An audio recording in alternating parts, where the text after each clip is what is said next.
Welcome everybody to another edition of the Pocket Locker Podcast. I am your host with the most, all the way from the East Coast, and as always, good people. I'm not in airplane mode because I left my damn vaporizer in my bedroom. All right, really smart. Really off to a great start. Let's see.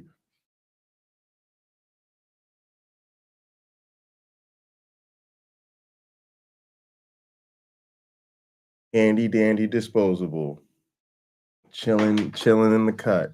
Knew that thing would come in handy one day. Look, y'all, this gonna be my last appeal. this is my closing argument. Look, y'all, I wanted to do some volunteering for the Harris campaign. I said, I don't know what the fuck my black ass gonna do, calling a bunch of Democrats in New Jersey. But let me get out here in this community where some of y'all may have the ability to vote and have not voted yet. And some of y'all may be out here planning to vote, but not planning to vote for Kamala Harris. So this is my real life. I love y'all. This is my community, and I'm gonna try to make one last appeal within this community to try to get people on side. So let me get some disclaimers out of the way. What's up, Liz Allen? Appreciate you in the chat. What's up, Trusty Ape? C in the chat. Appreciate y'all. I know that there's people out there in the community that want to vote third party, want to vote protest vote, want to stay home, whatever they want to do. Maybe a few of y'all are even thinking about voting for Trump. I don't think there's probably many Trump supporters watching me, but if you're out there, let me know.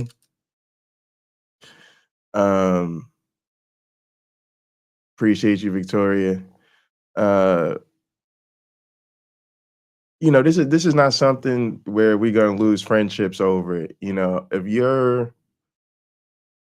you're voting third party or abstaining, it's ideally a free country. we're hoping to sustain the free country thing as long as we can. And so you have every right to vote for whoever you want to vote for or not vote at all. But from where I sit, in consequential elections, there's too much at stake to not vote, and too much on the line to play with your vote. So I want to say I respect anybody that is going to make a different decision. And again, I don't want you to take this as personal animosity, but let's go ahead and have that healthy disagreement here this one last time and see if I can't convince you that the best thing to do is vote for Kamala Harris. And if I can, I don't, then I don't. You know what I'm saying? And I don't want you to think I'm gonna be bitter about it, but I wanna make this last chance to make that appeal.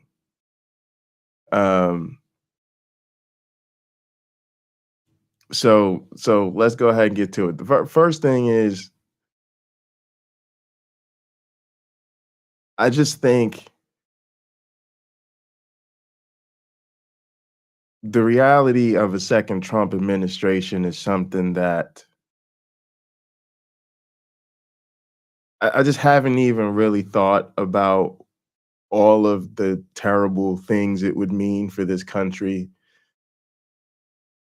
Quite frankly, I don't think I can really imagine it. Like, first off, I know that is going to be so much worse, right, than what we even think of, because the things we know are the things they've been foolish enough to put down on paper, the things they've been foolish enough to say in public, the things they've been foolish enough to campaign on.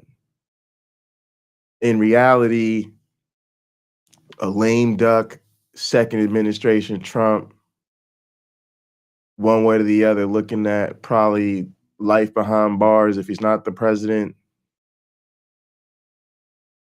It's just a particular type of hell that I don't want to unleash on this country.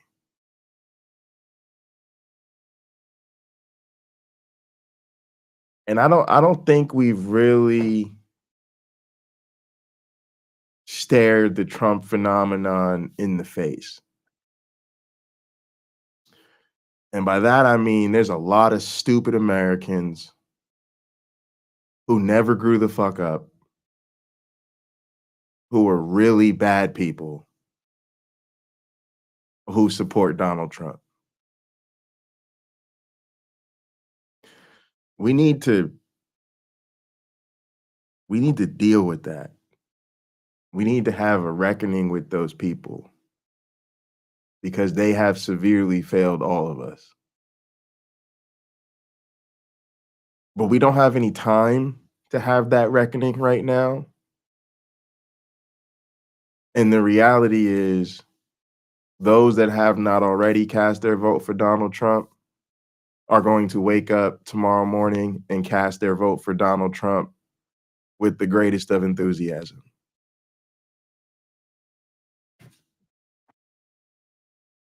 So that's the reality.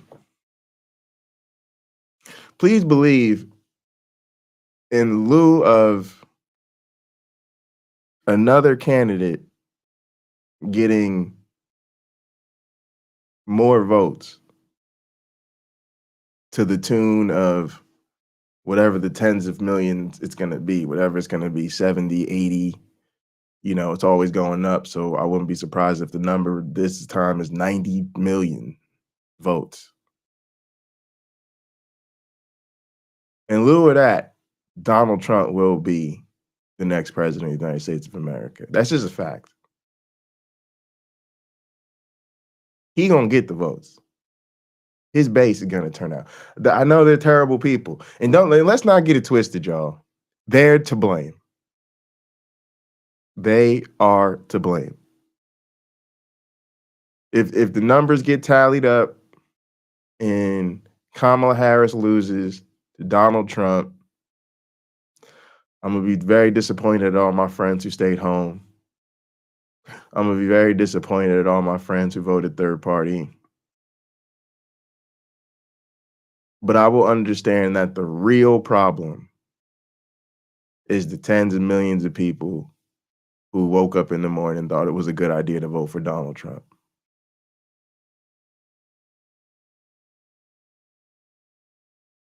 But just as sure as I could tell you where my favorite pizza restaurant is and what I order on my pizza, these people have told us they intend to vote for Donald Trump, and they will vote for Donald Trump. So the only hope that we have is to get as many people to the polls to vote for Kamala Harris as possible. That is the only path to stopping Donald Trump. Point blank, period, end of story.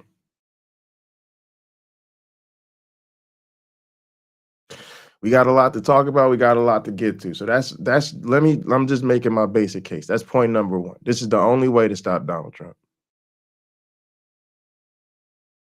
Point number two is marginalized people. As a Black man in this country, I can tell you that our material conditions hang in the balance. I can tell you for sure that one of these parties, one of these candidates is a known racist who will carry out a known racist agenda. That whether Black people continue to move towards greater and greater enfranchisement or greater and greater disenfranchisement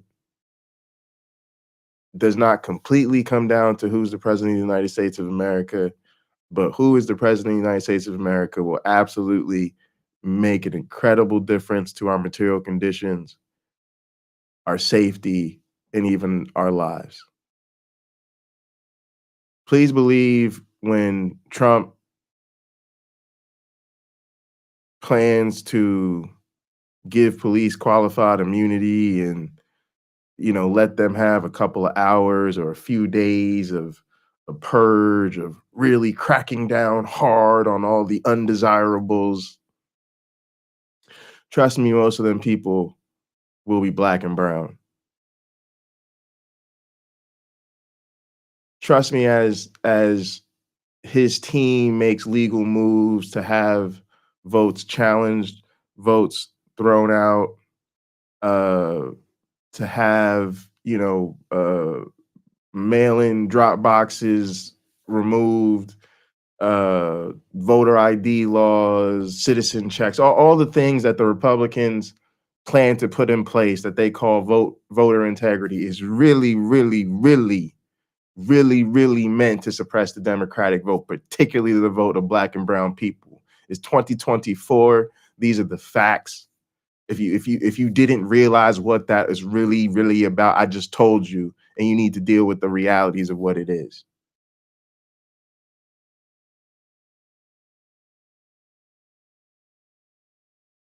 That is just the I woke up today and I'm black like every other day when I wake up, y'all.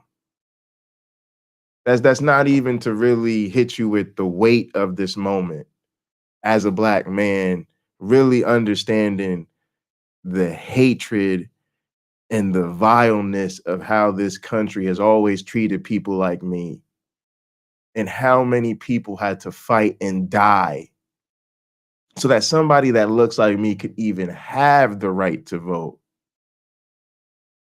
And I literally have to sit here and have this fucked up ass conversation because people can't choose between a clearly qualified Democratic candidate who, like or lump or whatever else you might think about her, has clearly dedicated herself to public service and is an incredibly competent leader, versus a felon who's a predator, who led a coup and an insurrection, who's been impeached twice. Why are we having this conversation?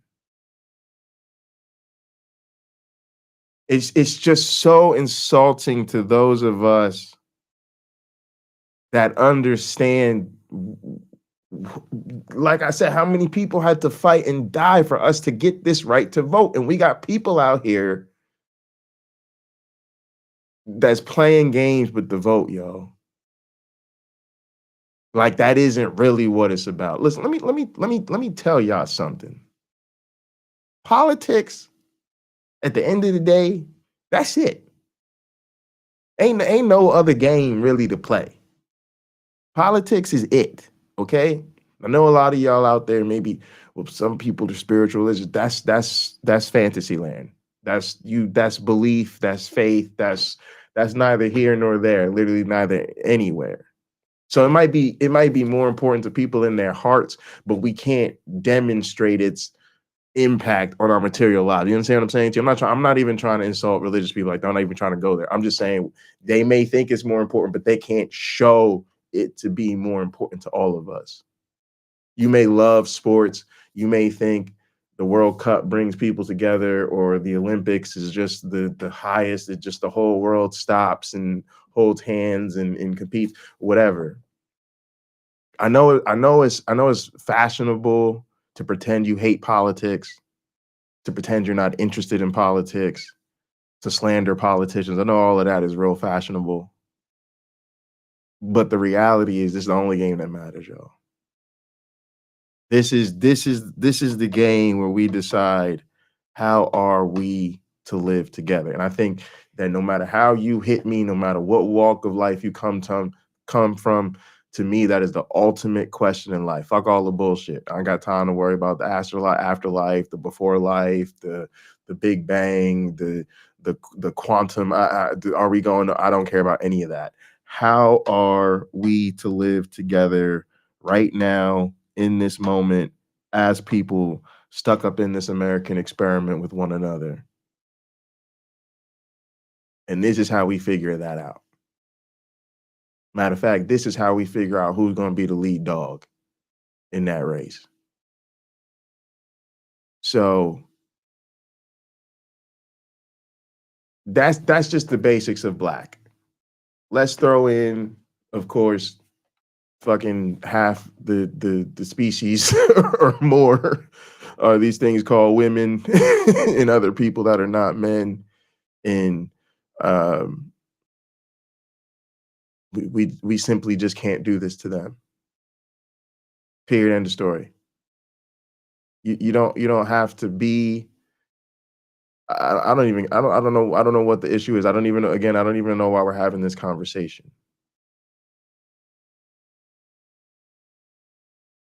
We need to protect people's rights. So that's all the marginalized groups. We see what's going on with the immigrants. And I don't even care if it's legal, illegal, documented, undocumented, immigrants from an immigrant family, first generation, 15th generation. None of it makes a fucking difference to me, y'all. They're people that are here. They need rights. I'm not here to demonize immigrants, but what do you think this plan of mass deportation looks like, y'all? What are y'all doing? Y'all trying to call Trump's bluff? Y'all think he's like not down to do the crazy things he says he's gonna do? Are you that stupid?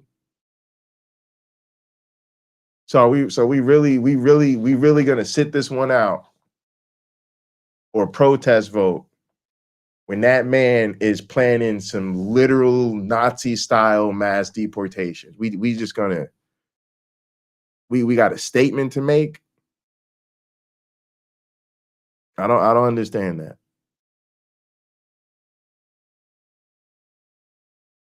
And then, so again, point number one is this is the only way to get rid of Trump. Point number two is you got to do this for the marginalized people in your life. Fuck the policies, fuck the stances, fuck the budget, all that bullshit. You got to think about the marginalized people in your life and realize you cannot fuck around and have a second Trump administration. And number three, let's turn the page and make history. The positive case for Kamala Harris. It's not about her being perfect. She's not perfect. She doesn't say or do everything I want to do. We have policies that we disagree on and policies we disagree vehemently on. But I know how to recognize a decent person who's qualified and capable to do the job.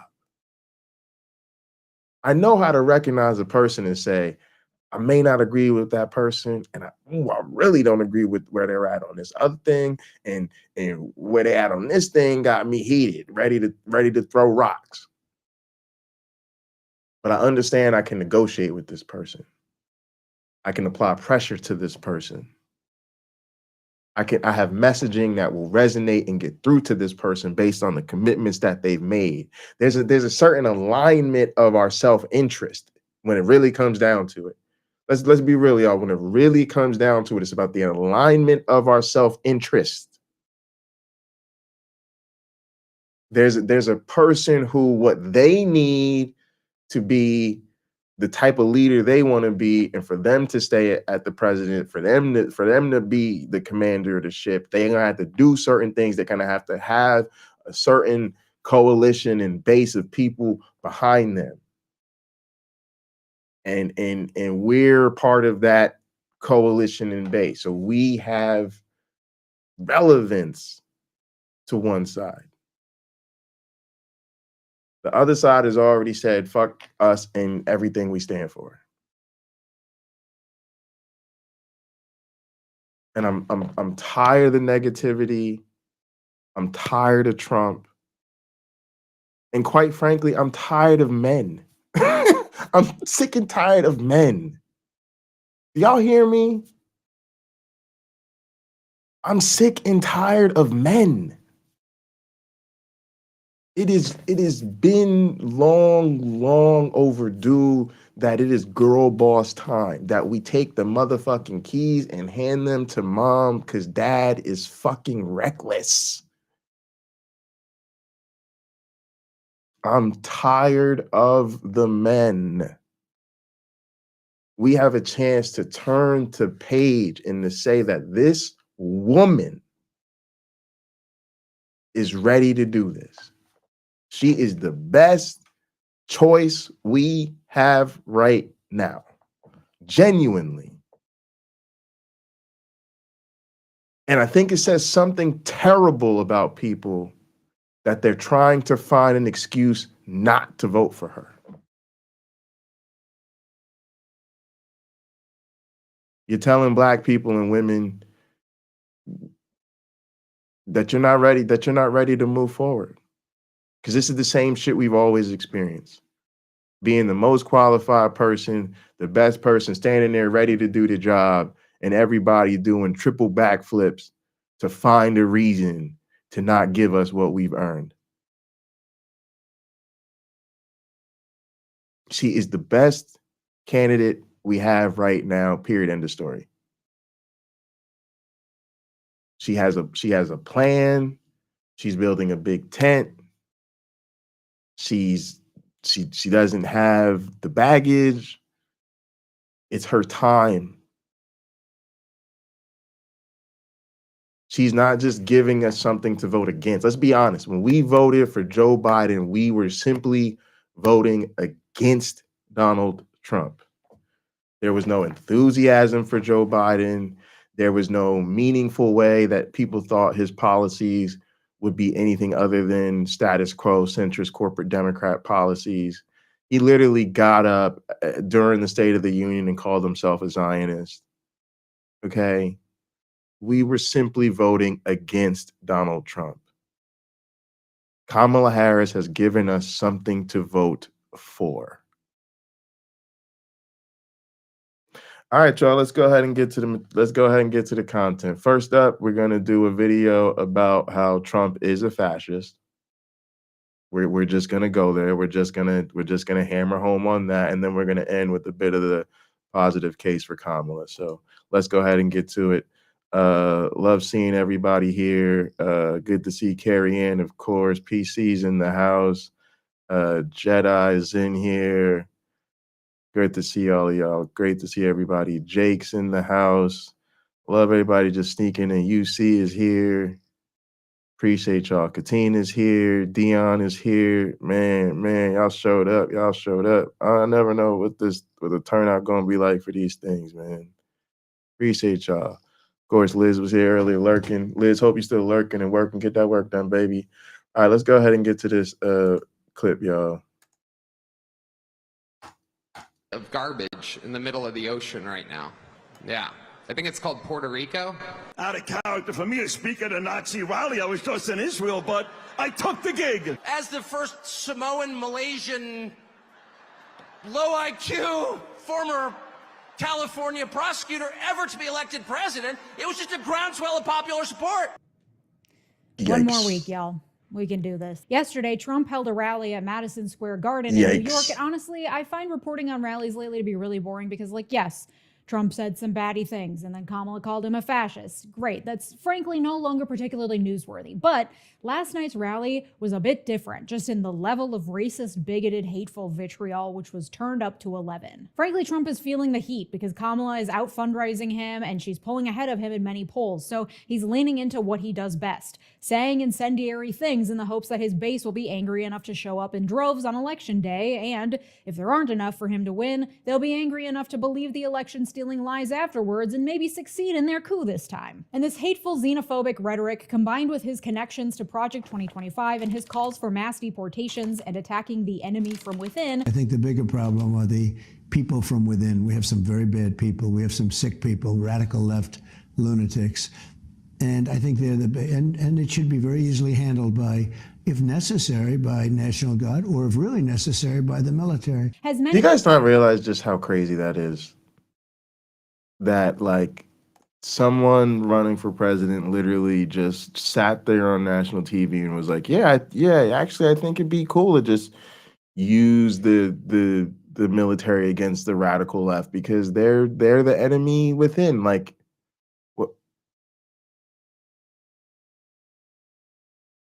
And there's something about that again, like, this is kind of the point I made talking to Michael Beverly about a lot of these fucked up ass people.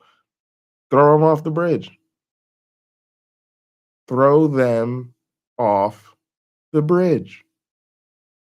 Now, of course, because we're sitting here on YouTube, we got to be all clear about the setup. No, we secretly have people that are waiting on the coastline, and we're not actually going to let them die. Matter of fact, we've got a group full of highly qualified, marginalized people. Ain't going to be nothing but blacks, browns, women's, and queers pulling their ass up out of the water. Again, we're not going to let them die today. We just wanted them to know what it feels like to think that we're going to let them die today. Because how else the fuck am I supposed to take it when this motherfucker is sitting up there talking about, yeah, let's use the National Guard and if necessary, the military to take out the enemy within. And then you tell me you're going to go to the poll to vote for that motherfucker. Like, I don't know who really is the enemy within. Like, I'm foolish enough to think my black atheist ass will be safe in the second Trump administration. So again, how long am I supposed to just let these people talk all this shit about me and I'm not going to say nothing back about them? I could treat you like the enemy within too. But that's what comes with privilege and bigotry. Totally, they're cry bullies, totally dehumanizing others, but losing all up in arms the second somebody brings you the smoke.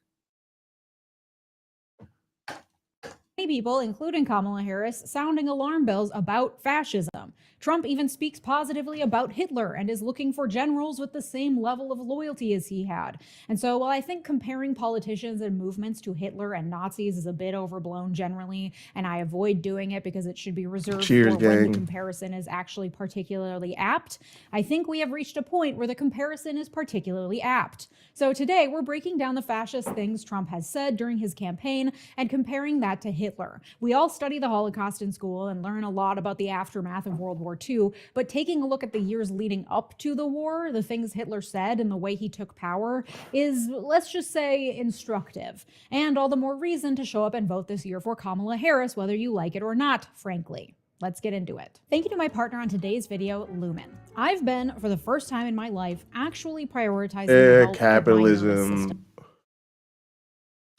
We love Legia, so we're not gonna rant too much about her capitalism. Doing what's best for your body. Parties are we done? Here we go. Fascism is a political ideology worth giving it a technical definition. According to Encyclopedia Britannica, fascism is a political ideology and mass movement. Although fascist parties and movements differed significantly from one another, they had many characteristics in common, including extreme militaristic nationalism, contempt for electoral democracy and political and cultural liberalism, a belief in natural social hierarchy and the rule of elites, and the desire to create a people's community in which individual interests would be subordinated to the good of the nation. Now, this is always just really important, like, to just start at this basic level, because I really get sick of the game we play where we say Trump is a fascist, they pretend we're being hyperbolic because we're just trying to hurl insults. They start telling us we've got Trump derangement syndrome. Like, no, motherfucker, when I call Trump a fascist, it's because he's a fascist. It's because he meets the definition of fascism, which means you supporting him makes you a fascist. Trump supporters are fascists because they're supporting a fascist regime. if they get what they want, we will have a fascist in charge. Period. End of story. Fascist is seen as an insult and a dirty word today, and for good reason, but in its heyday, it was proudly and openly embraced. Europe's first fascist leader was Benito Mussolini, Damn, that's crazy. whose National Fascist Party took power in 1922. Fascism spread throughout Europe in the years between the two world wars, largely as a backlash against the results of World War I. Virtually every European country had a fascist faction or party, and many countries saw those parties take power, including, of course, Italy and Germany. There were also fascist movements outside Europe, and I don't mean to be Eurocentric here, but this isn't a treatise on fascism, and I'm focusing on Hitler today, which requires talking mainly about Europe. Now, what makes a fascist? Unlike other political ideologies, fascism is unique because it doesn't have one clear theoretical framework, and instead it adapts to the specific cultural and historical conditions depending on where in the world it manifests. It is generally an amalgamation of a few key ideas. 1. Radical nationalism. In fascism, the ethnically and culturally homogenous core of the nation is the most valuable and central aspect of political life. We must do everything in our power to return to that historical homogeneity, whether real or imagined, as a means of protecting the nation from the threat of outsiders, both external and within our own borders. Yeah, and one thing you have to also be able to think about is how the damn thing operates, right? So when you have the rhetoric like "Make America Great Again," that's very on purpose. It's very on purpose, and then you pair that with the Christian nationalism, and that goes in and says, "This is what a real American is: predominantly white, straight, cis, Christian." And a big part of the problem is that appeals to so many people because, of course, so many people, especially so many enfranchised and powerful people across the spectrum, are also white evangelical Christians or now Catholics too, have been sort of finagled into that a similar status. But what happens is people think that because they don't explicitly say these things that it's not there, and it's like, no, we see it. We see the radical nationalism. It's it's pretty obvious. Number 2, populist authoritarianism. Fascism promotes the idolization and mythologization of charismatic central leaders, leaders who are seen as embodiments of the people's will and of the nation itself, which falls in line with fascism's belief in authoritarianism, wherein the leader is infallible and above the law. And number 3, anti-liberal and anti-democratic. All right, hold on. First, the populist authoritarianism, and this is Trump, right? And again, we see it. Again, we're sitting here talking about a sexual predator convicted of 30 plus felonies, impeached twice, led an insurrection, known scam artist, known racist and misogynist. Why are we even talking about this? But for all of them, he's above the law. And to be honest, I think he embodies their own personal desire for ego aggrandizement so that they too could be above the law. And yeah, it's quite disgusting. But again, we have to just accept the fact that that is who we are, and that we can bemoan our situation all we want. And I suggest we continue to do so. I certainly think we need to step up our efforts to confront the sort of cultural drivers of Trumpism. But in the short term, we ain't got time for none of that. We have to outvote these people.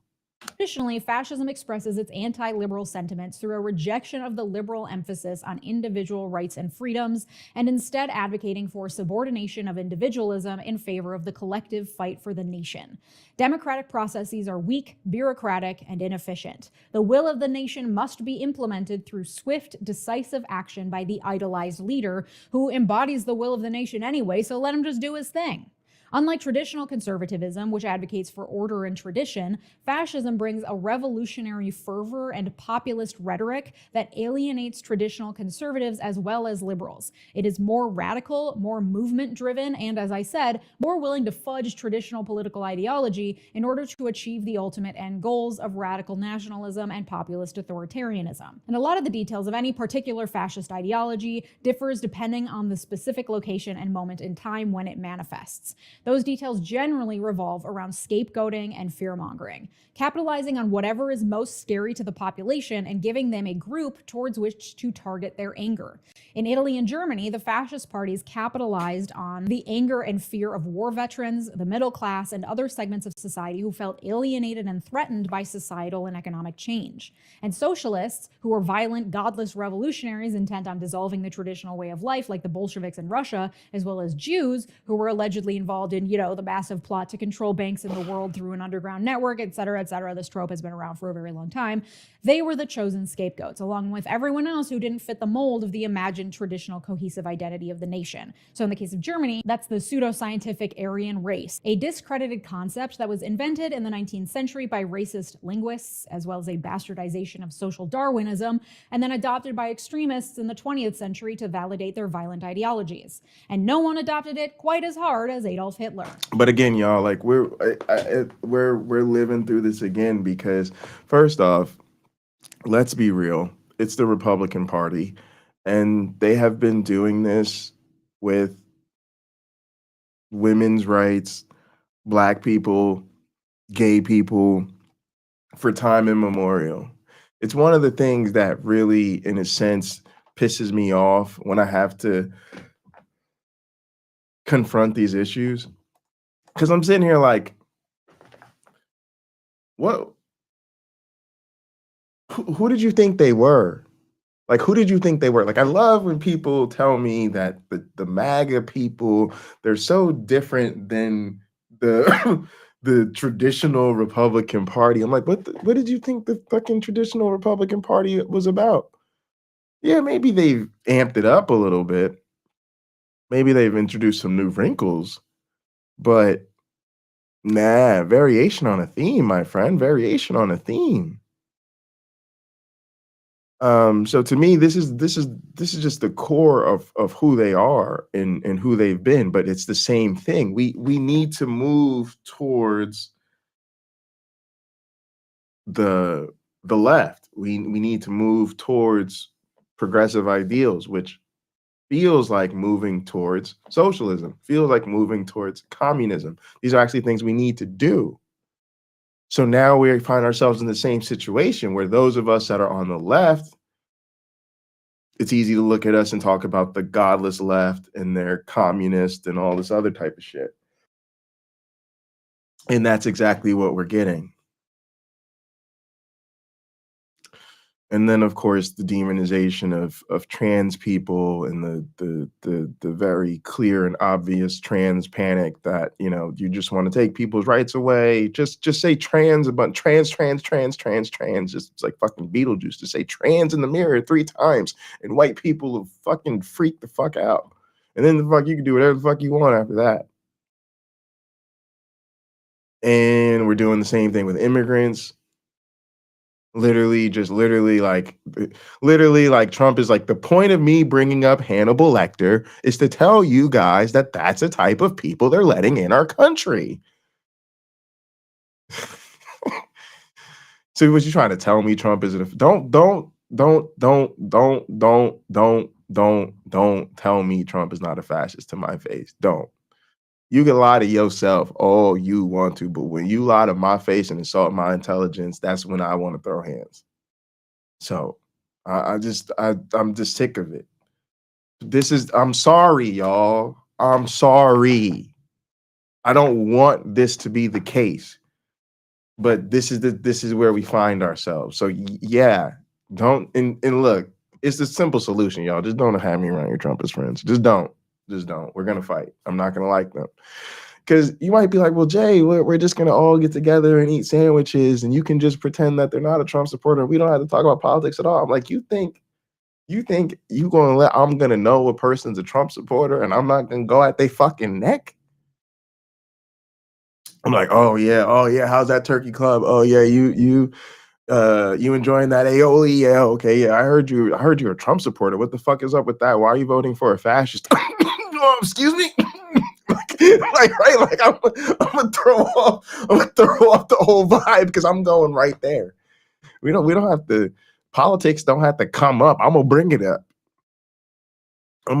Yeah, why are you a fucking traitor? Can you explain that shit to me? Because that's what they need, y'all. They need to be called out. They need to be drugged. They need to be understand that we see them. We know who they are. We know what's up, and we ain't gonna let that shit slide. We letting that shit slide for way too long. For way too long. Through the idealization of the Aryan race, Hitler was able to capitalize on fears of economic instability and communism in the wake of World War I, and then direct those fears towards those who didn't fit the mold. Got a problem? It was probably the Jews, or the communists, or the homosexuals who are predators, or the disabled who are useless eaters stealing your food and your resources. That was an actual talking point in Nazi propaganda.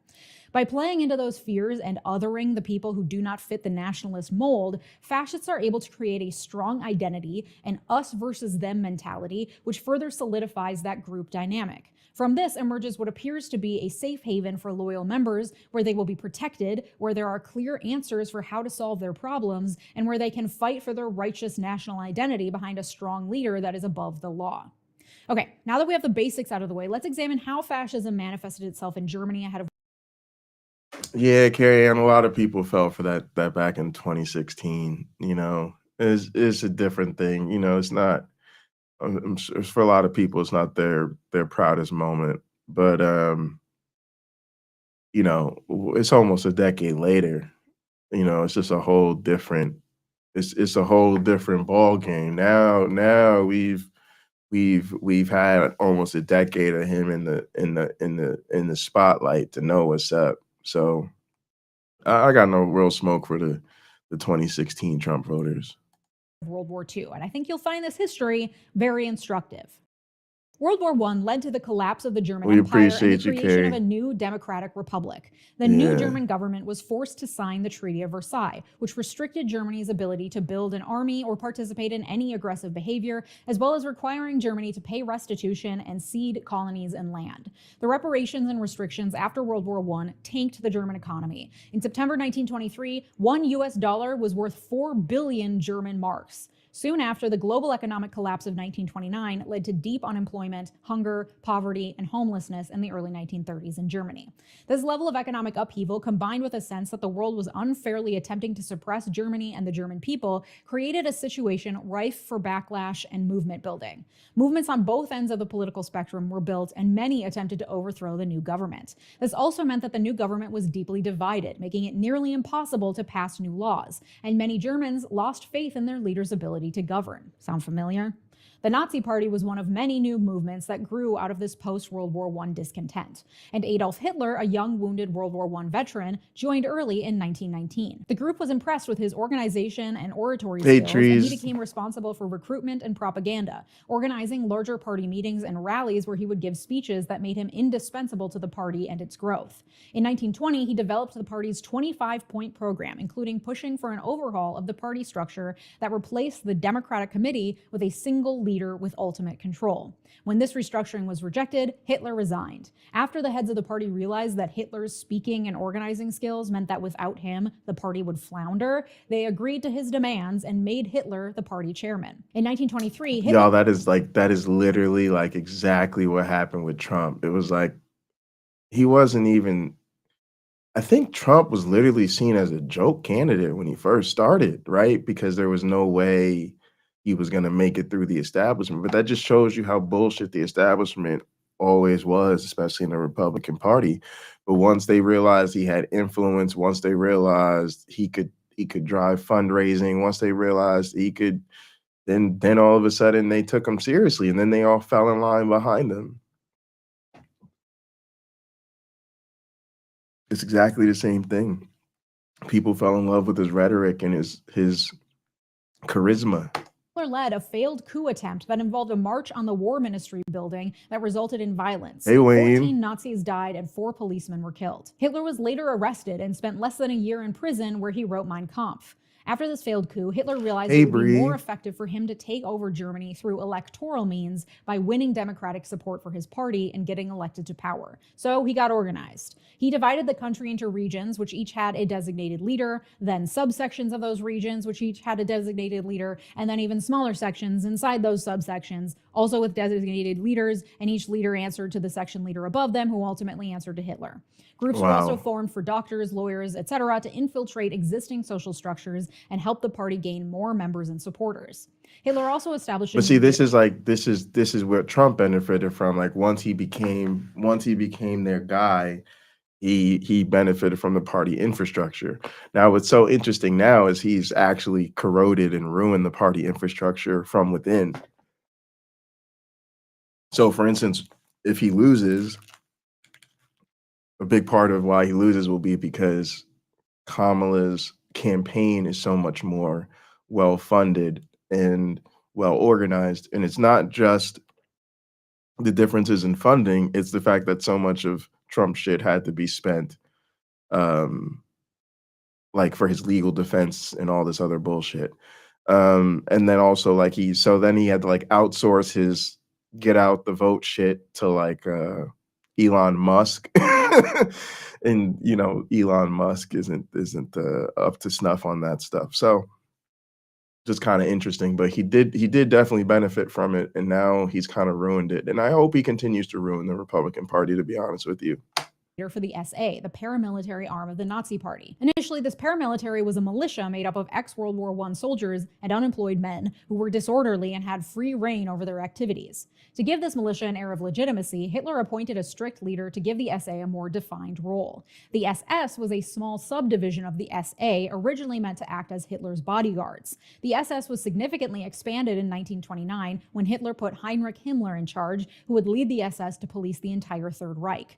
These SS members were chosen based on their racial purity, blind obedience, and fanatical loyalty to Hitler. And it's really interesting because we know that Trump admires Hitler and other problematic dictators on the current landscape. But why does anybody think he wouldn't do something like this? He literally invented Space Force. And now we legit have Space Force, and we'll always have Space Force. So what's to stop him from like doing his own Trump Force security bullshit, right? Not to mention all the problematic shit that's come up that basically makes it sound like he treated the goddamn Secret Service like it was the fucking SS, but maybe the Secret Service even has too many fucking restraints on it. This is what I'm saying, like, fuck all the shit they're telling us. I'm worried about the shit that they haven't even said anything about, that when Trump gets in power, he's really going to do. The more loyal you could prove yourself, the higher up the ranks you'd go. Sound familiar? As the military arms of the Nazi Party grew, so too did the propaganda wing. Joseph Goebbels used simple, effective communication through modern media like films and radio, combined with traditional campaigning tools like posters and newspapers. The propaganda played into Germans' fears during uncertain and unstable times. These included instilling fear of unemployment in the working class, portrayals of ideals of family and the role of women as mothers, and scapegoating Jews and communists as a source of most of their economic and personal woes. Through this propaganda, Goebbels built an image of Hitler as the strong, stable leader Germany needed to become a great power again. Goebbels was so effective and loyal that he was appointed Minister of Propaganda in 1933. The economic unrest during the Great Depression led to numerous leadership turnovers at the head of the German government, and the success of Nazi propaganda in obtaining popular support for Hitler and the Nazi movement was evident in the growing success in the elections. In 1928, the Nazi Party won just 2.6% of the vote, getting just 12 seats in the German parliament. 2 years later, in 1930, they won 18%, and 2 years after that, in 1932, Hitler ran for president, losing but with 36.8% of the vote. This turned Hitler from leader of a radical paramilitary organization in the early 1920s to credible politician in the early 1930s. The 1932 parliamentary election gave Nazis 230 seats, with 37% of the vote, becoming the largest party in the German parliament, just 4 years after only winning 2.6%. Hitler. This is seriously like fucking MAGA, man. Like they went from nobody took them seriously to taking over the party to now nobody can get rid of them. And it's crazy. And oh goodness, y'all, the judges. Trump appointed so many fucking crazy judges. We cannot have 4 more years of Trump appointing judges. Holy as leader of the shit. largest party in parliament, was named Chancellor of Germany, sworn in on January 30th, 1933. As Facts. Hitler's chances of being elected president dwindled in 1932, remember he lost with 36% of the vote, a group of conservative elites, members of the ruling class and new industrialist business class met secretly to back Hitler as chancellor. Among the group were political leaders and the son of the current president, along with important wealthy industrialists. Their support was vital to Hitler eventually being named chancellor by Germany's president. The idea being that they needed a strong authoritarian power in place to protect their power and money, and they saw their opportunity in Hitler. Sound familiar? But at this point, And yeah, and this is another thing too, like, and it's why we got to deal with the people. It's why we got to deal with the people, because we got to defeat Trump.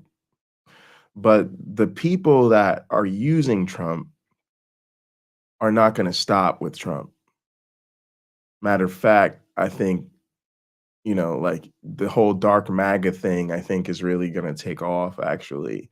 And I think Elon Musk is going to play a problematic role in the post-Trump Republican Party.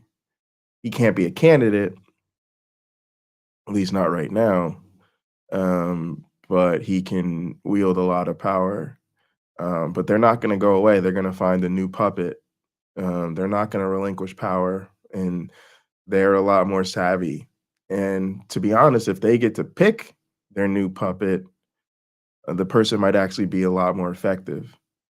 Because unfortunately, the electorate in America is so shitty that if Kamala wins, it'll large part be due in large part to the fact that Trump is just so bad, people can't stomach him. He's just so goddamn terrible. So if you have somebody who's just not quite as god awful as Trump is, who isn't a felon, who isn't an insurrectionist, who isn't a rapist, all these type of things, like, they might be even more dangerous. These were just one party in a 3-party coalition government alongside a non-Nazi president. In an attempt to consolidate more power, Hitler called for another election in 1933 and went on a propaganda blitz to try to win as many more parliamentary seats as possible. But then in February 1933, the German parliament building was suddenly set ablaze, burning to the ground and instilling panic in the public over the potential terror attack. A young Dutch communist was arrested for the crime, playing into the Nazi Party's scapegoating of communists and amplifying their fear-mongering propaganda. 4,000 communists were subsequently imprisoned as a result. The day after the fire, the president of Germany signed the emergency decree for the protection of the German people. Through this presidential decree, Hitler got emergency powers. The decree suspended basic personal freedoms like the freedom of speech, the right to own property, and the right to trial before imprisonment. This gave Nazis a legal and legitimized basis to persecute and oppress opponents as traitors to the Republic, because people could be imprisoned for no reason. And we're sitting here at a time when Trump is literally looking into the camera and telling us he plans to use the military to get rid of people for no reason.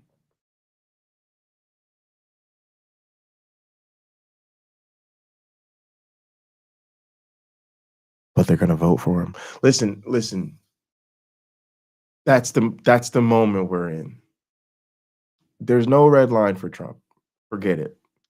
When he said that bullshit, I could shoot a person in the middle of Central Park or whatever and not lose one supporter, he was being modest. He was being modest. He could do so much worse. There's only one way, y'all. You gotta vote. You gotta vote. You gotta vote. You gotta vote, y'all. You gotta vote, and you gotta vote for Kamala Harris. There's really no other way. The Communist Party and its democratically elected parliament members were banned from parliament. The elections went forward as planned. In March, now under the fear of potential political persecution, many people feared for their safety in casting their ballots. The Nazi Party won 43% of the vote, an increase of nearly 10% over the election held just 6 months before. 2 weeks after the election, Hitler proposed a law to parliament that would give him the power to rule by decree, meaning he could just issue a decree and it would become law, as opposed to proposing laws to parliament for approval. The terror and fear that was still very palpable after the attack on parliament 1 month before, combined with the support of political elites, gave Hitler's otherwise crazy proposal that air of legitimacy it needed. Hitler won over the centrist party by promising to protect the interests of the Catholic Church, and with the communist parliament members banned from attending and the newly and illegitimately elected Nazi members of parliament, Hitler was able to get the parliament to pass his enabling law 444 to 94. Again, Now imagine Trump just going buku with executive orders, with the Supreme Court in his pocket, willing to give him immunity and also legitimacy to all his bullshit, with a bunch of radical fundamentalist evangelicals all throughout his administration.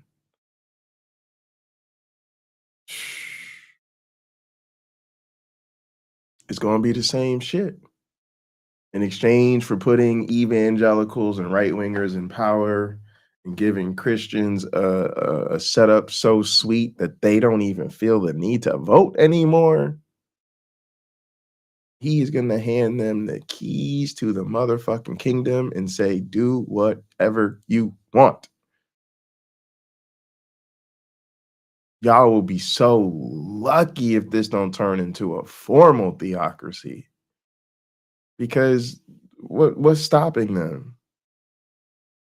Laws, they'll change the laws. They don't give a fuck about the laws. The laws ain't gonna stop these people. They're just gonna change the laws. Oh, we can't change the laws. Oh, we'll just make a new executive order. And I'm proud to be an American. Lending an air of legitimacy to what was an absolutely anti-democratic power grab. That same month, March 1933, the Nazis opened Dachau, their first concentration camp, to house and murder their political opponents. In the years... Hey, we got a $5 super chat. Thank you so much, Jester. If you're planning to vote third party, please remember that it's really hard to put out the house fire if the fire truck is ablaze. Absolutely, absolutely. Palestine needs USA. Yes, it does. And you know what? To that, that's the part I'm not understanding. That's the part I'm not understanding. I understand that a lot of people are withholding their vote from Kamala Harris over the Palestine issue, or rather the genocide in Palestine. And I get it at the level of disgust and just sort of I understand it just makes it difficult to pull that lever.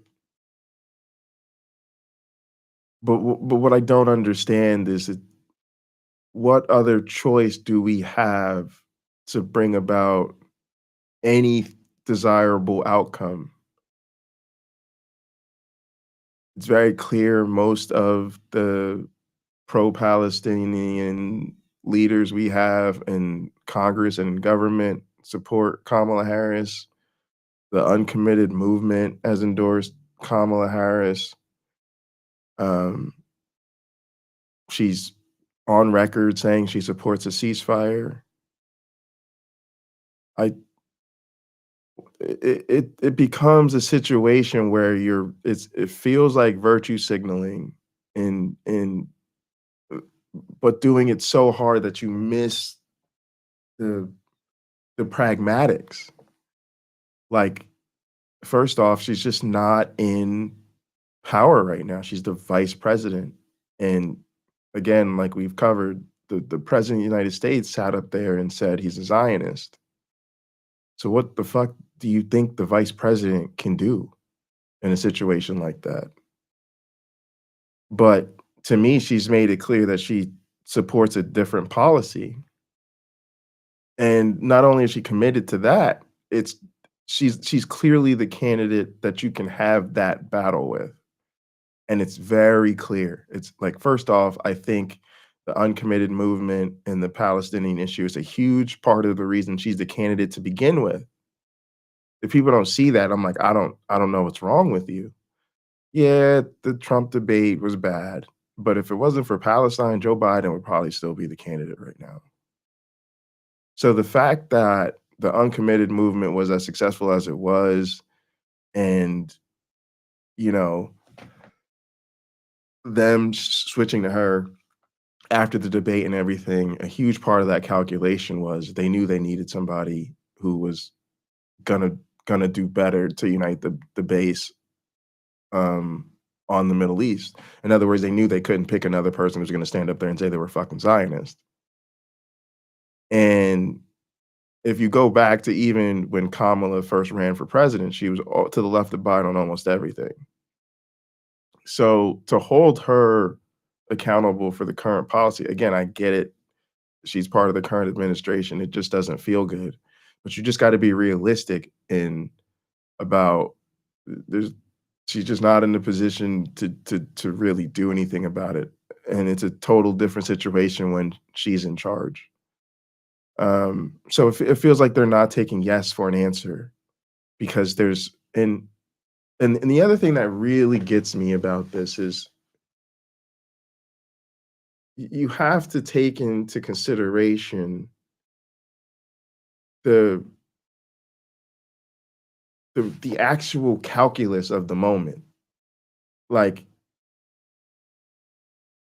most Americans, I think, support a ceasefire. I think a lot of Americans support withholding arms or withholding financial support or conditioning support. Like, I think Americans are really fed up with it. At the same time, I don't think Americans are on board with a message that is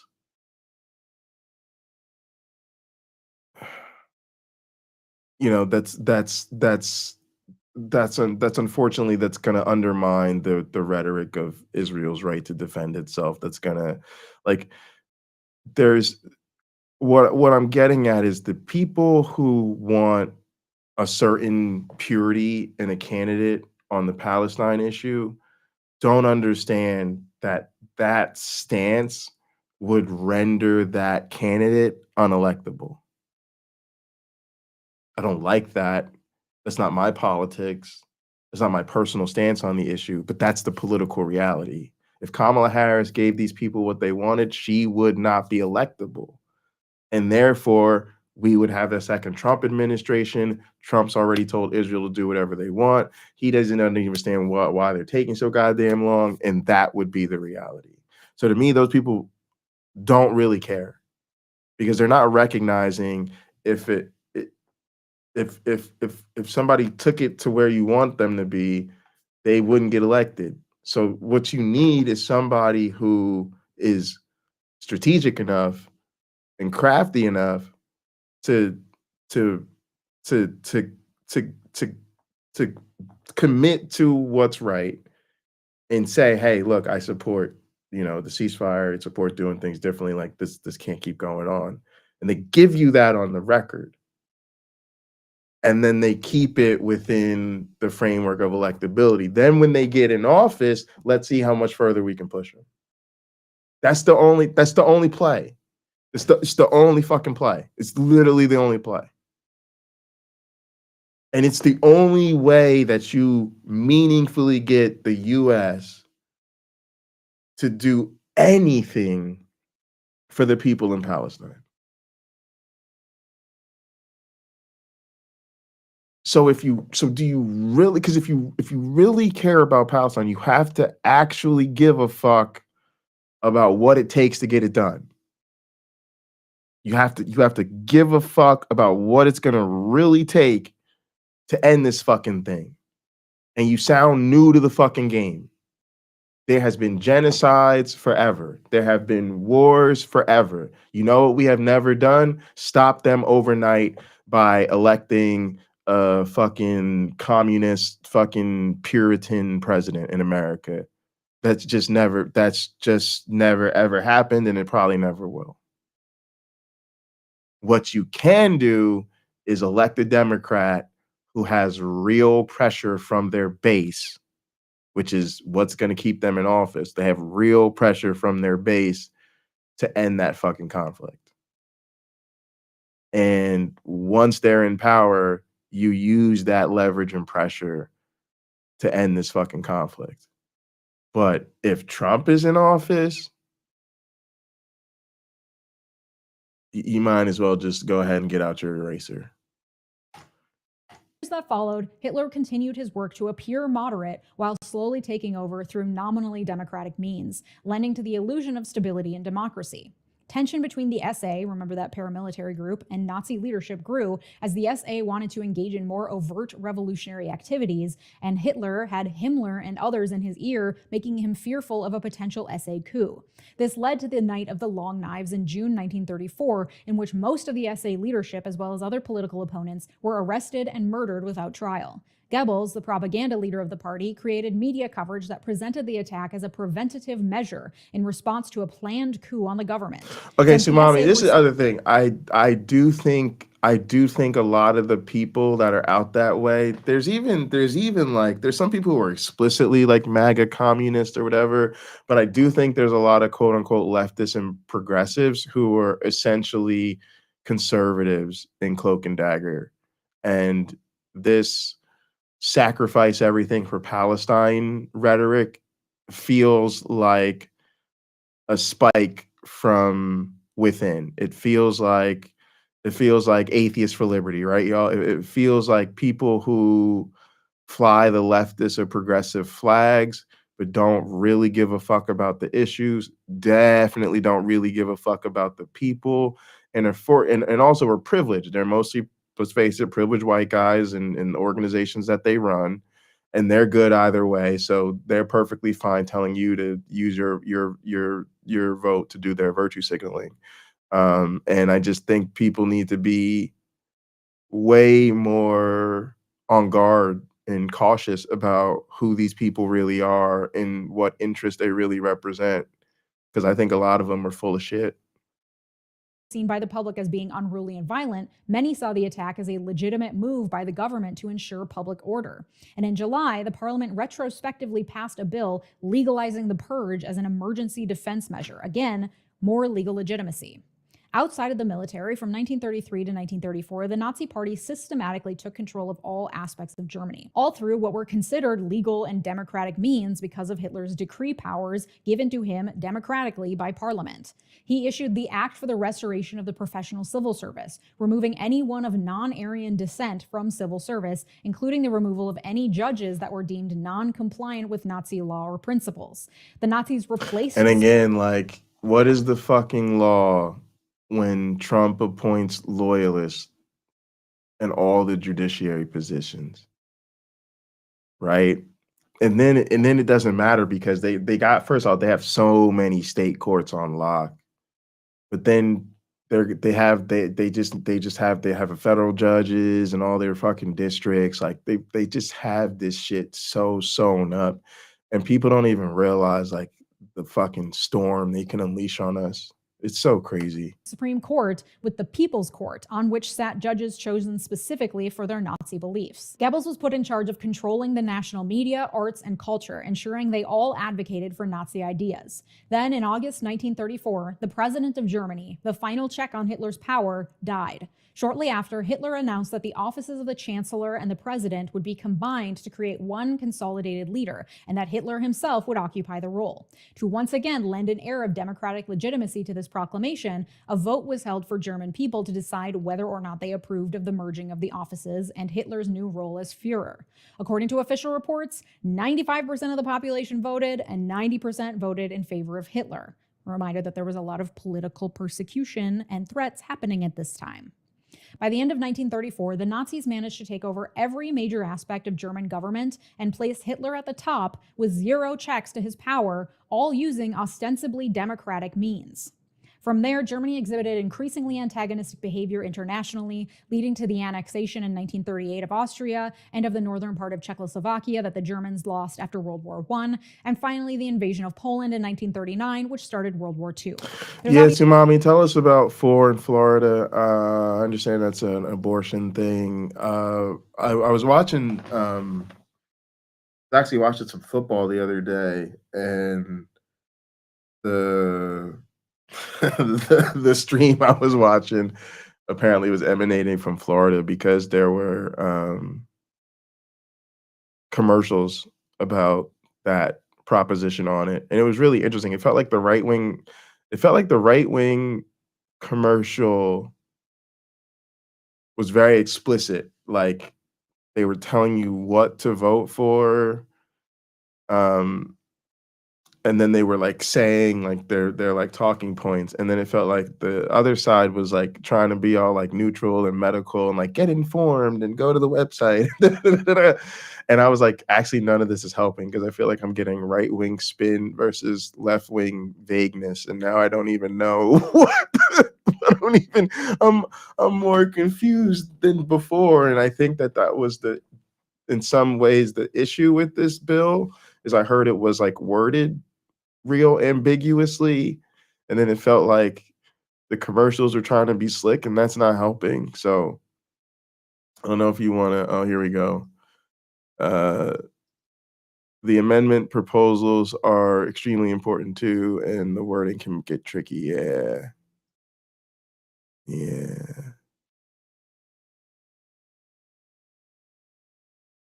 Obviously, so much more to this story, but this brief history highlights especially the means that Hitler used to gain power within Germany, with the air of legitimacy so strong that to this day, some people still say that the people elected Hitler, which, as we've learned, isn't entirely true. And so all of this begs the question, is Trump a fascist? Well, I hope based on all of the information I've just shared, it's a pretty clear and resounding yes from you, but let me just connect the dots so it's extra abundantly clear. Let's take the core aspects of fascism in turn. 1, radical nationalism. Check. Trump's Make America Great Again slogan imagines a made-up past as a vision for a utopian future, and central to that is a shared American identity. What that identity is depends on which group you're asking, but generally that's going to be white, Christian, heterosexual family units. This is made clear by the work Trump and his followers do to attack anyone who doesn't follow that mold. Immigrants, Muslims, trans folks, Black single mothers, anyone who doesn't fit the mold is open for ridicule, with the end goal being a return to this imagined shared identity.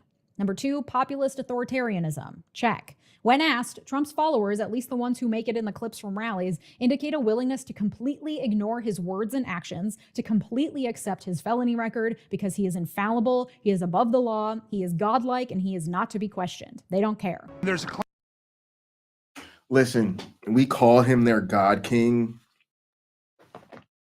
In a sense, we're insulting him because they don't fuck with God like that.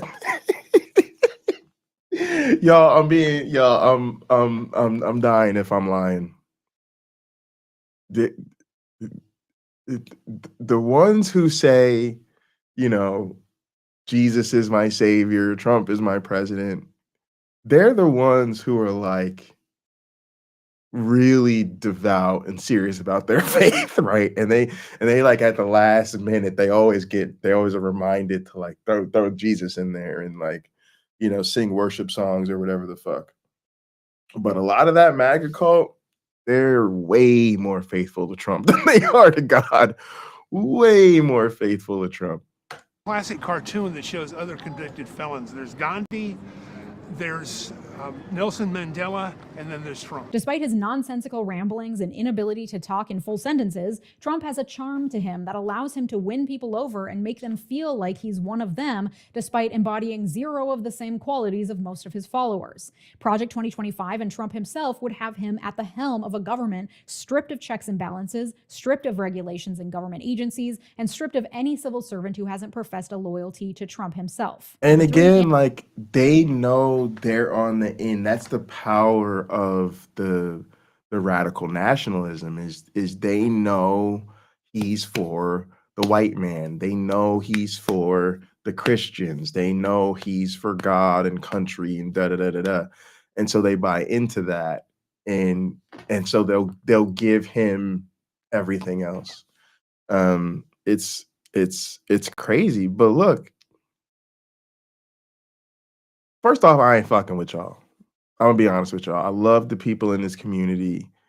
And even within this community, the real ones take all the smoke. Let's just be honest, y'all. Even in our community, the people that call out bullshit, don't platform the fucking bigots or fucking really hand people their asses. Y'all know who they are because they're the ones with a reputation for that. And they're the ones that, you know, have had a lot of conflict and shit as a result of that, because most people don't fucking say shit.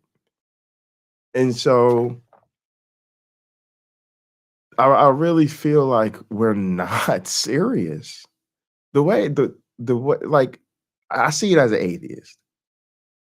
Because the way I see it is, it's not just that Christianity isn't true, is that the shit is fucking evil and it's fucking immoral as fuck.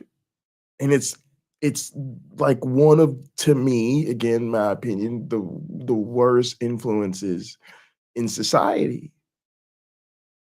But we're letting these people punk us. We're willing to continue to endure the harm. We're willing to continue to endure the bullshit. We're willing to continue to let them lie. We're willing to let them continue to be in positions of power because we're too afraid to really tell people what it is. Like, no, sorry, you're sitting on some bullshit and we're done with that. And so in a sense, don't come at me with shock and awe over Trump. Don't, because it's very predictable. This is who America is. This is what America's always been. It's trash. This is the same country that fought to keep slavery in place. It's the same country that has fought to suppress the rights of others in its entire history. This is who Americans are. And the people that know better apparently don't do better. So I'm not surprised. And the people who are, you know, really this crazy and this dumb have always been here, and they've always been able to do what they want, and nobody's ever really put them in their place. So why would they expect to be put in their place now? They're not being put in their place now. And so they know what time it is. They know what time it is. They know we got to outvote the other side. Point blank, period. Shut the fuck up. MAGA, MAGA, MAGA. That's what they telling you to your face. Because they know we just have to win. Fuck y'all. That's what they're saying. We don't give a fuck about y'all. Fuck y'all. We don't care. We don't care. We don't care. Trump's a felon. We don't care. MAGA, MAGA, MAGA. We don't care. They know all they got to do is outvote us. And then their guys in. They do what they want. Trump is great. So you just have to beat them. You just have to beat them. Unfortunately, it's too late to change them. You just got to beat them. Anti-liberal, check. Trump's flavor of anti-liberalism is an example of how fascism is able to adapt depending on where and when it's manifesting. This is America. An outward declaration that people should give up individual freedoms for the good of the collective is a hard sell in the most individualistic country in the world. So anti-liberalism instead manifests itself a bit more discreetly. Yes, we care about freedom of speech, but only the speech of the right people. Yes, we care about freedom of the press, but we sow doubt in the mainstream media and any media that isn't loyal to Trump wherever possible. Exactly. Yes, we believe in freedom of religion, but only for Christians. Individual freedoms in Trump's fascism all come with a caveat that render them applicable only to the group of people who fit into the aforementioned made-up traditional identity of the nation. And number 4, anti-democratic, also check. You hear it in the dog whistles that have been adopted by his followers. We're not a democracy, we're a republic. You see it in Project 2025 and in Trump's own professed plans. Fire civil servants who aren't loyal, replace judges with loyalists, get rid of the administrative state in favor of a concentration of power in the hands of the president who can act swiftly and decisively without the inconvenience of regulations unchecked by other branches or by the will of the people. And it's their fucking religion. Again, like, I'm not going to play this fucking game with y'all. Y'all going to get the real shit today, y'all. These people tell us their religion is the most important shit in their lives. Okay, cool. They're using their religion as a fucking motivation for all their political shit. Okay, cool. What the fuck was their religion about? Their religion has always been about subverting the fucking civic and public authority to serve a fucking higher power and all that fucking bullshit. It has always been considered a fucking threat to the social order because they're going to set themselves apart and they've got a fucking higher power and they've got their fucking savior and their messiah and all this fucking bullshit, y'all. Whenever you hear about the old stories about the early church having trouble, what was it really? It would always get themselves in trouble because they were fucking subverting public authority. It's literally what they take the most pride in when you go to the church, what they fucking brag about. I'm just saying, y'all, you just got to recognize that the signs have always been there and it's always what they've been about. Like, it's so crazy. And when Trump says he wants generals as loyal to him as Hitler had, that is coming from a place of having studied how Hitler did what he did. Studied may be too strong of a word, as I'm not convinced Trump can read words really good, but he surrounds himself with people who can. Like Hitler, Trump has capitalized on the fears of his base: astronomical economic inequality, racial animosity, changing societal norms. Like Hitler, Trump has chosen a handful of scapegoats that can be blamed for everything without needing any actual evidence to back it up. Can't find housing? Immigrants took it. Can't find a job? Immigrants took it. Feeling unsafe? Probably the immigrants, or the blacks, or the black immigrants. They're eating Exactly. of the people that live there. Like Hitler, Trump and his cronies have infiltrated every aspect of public life in order to take control or discredit it. Trump alone didn't do this, but his supporters have been working for decades to lay the groundwork. For example, the Kochs and their network have funded academic institutions to push questionable free market ideology. They have funded think tanks to push articles and policy around those ideologies, including the Heritage Foundation, creator of Project 2025. They have funded lobbyists to then bring those policies to the politicians, and they have funded the re-election campaigns of those same politicians. Trump and his cronies have pushed propaganda to discredit academics and experts as brainwashed liberals, as communists. They've pushed propaganda to discredit reputable news media as filled with those same brainwashed liberals and communists. Trump has led his followers to believe that their way of life, their beliefs, their livelihood, and their safety is being persecuted by a dangerous, growing tide of leftists and communists who would have their children turn trans and pee in litter boxes, give their jobs to immigrants, get rid of all measures of public safety, and suppress their First and Second Amendment rights. Conveniently, danger is closing in from all sides, and the perpetrators are the very people who don't fall in line for Trump. And all of this is cloaked under a false sense of legitimacy because he was elected fair and square once. Fair and square, however, is arguable because he lost the popular vote and voter suppression. And now that he's held power, legit tools necessary while attempting to appear moderate and to be operating within the confines of the law, just like Hitler did, to maintain and consolidate that power. And through populism, propaganda, and fear-mongering, he's managed to convince his followers that it's in their best interest to elect him when it's not. All the while, he's backed by today's version of wealthy industrialists who believe that with him in the White House, their money and power will go untouched and unchallenged. And on the similarities go. Trump is a fascist. If he wins next week, there will be far fewer checks on his power than there were the first time, thanks to the damage he did during his first administration. It is only through a decisive victory that we can hopefully definitively shut down Trump's power, as well as his challenges to the election results after the fact. But hope is not lost. You do not need a time machine to go back and kill Hitler. You can do your part now to vote against fascism in our own era. Go to iwillvote.com to check your registration and set up a voting plan. If you haven't voted already, do you have a plan to vote? Comment it below. It helps to actually write it down. I will be voting on election day because I love being in the action on the day of. So I will walk to my polling place after breakfast on November 5th, and I will cast my vote for Kamala Harris. Is she advocating for the progressive policies I want? Hell no. But she's not fucking Hitler, so she's got my vote. If you want ad-free and uncensored versions, gang, that is what it's about. You got to cast that vote. In my opinion, you got to cast that vote for Kamala Harris. And yeah, you need a plan. If you haven't already voted, I think everybody should vote early. I don't know what you're waiting for. Just do the vote. Just send them the thing that says you want to fucking vote early. You send it in the mail. You get yourself on the absentee list. They mail it to you. You sit down. You fill out your ballot. You mail it back, and you're done. You're done. It's so easy. It's just so easy. It's so easy to love you. It's so easy. So, but look, if you, it's not such a thing, that's fine. Go to the poll, walk to the poll, bring a friend, do all that good stuff. But yeah, definitely vote, y'all. We gotta vote. We gotta vote for Kamala. If you know other people that have not voted yet, hit them up, encourage them to vote, and straight up, be straight up. Be like, who are you voting for? This shit matters. Who are you voting for?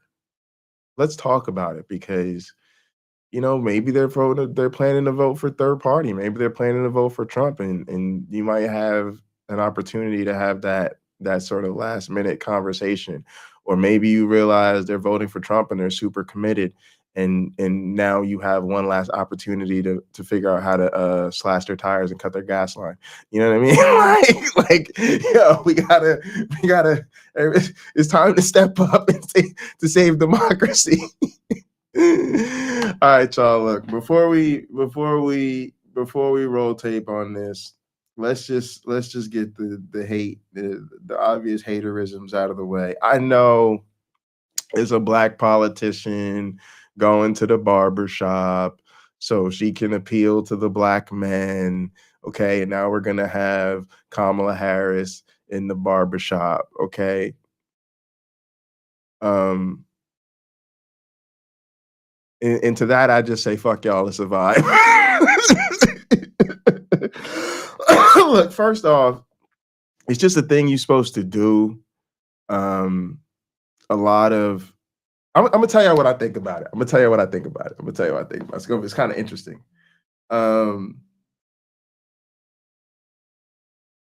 There are these sort of performative things that politicians do to appeal to certain communities. And largely, most politicians are white, so you see it as that kind of appeal because it's a white guy who comes in. First off, most people know he's a politician or that they're an elected official or whatever it is. But they when you really around the way, right? Like your local officials, and so if there's really a politician who really only ever stops in, once every 4 years or 2 years or whatever it is when they're up for re-election, then you kind of know. But it's something that they do, and so it feels a bit weird to critique black politicians for doing that same thing. But there's so much that I really love about Kamala Harris's campaign. So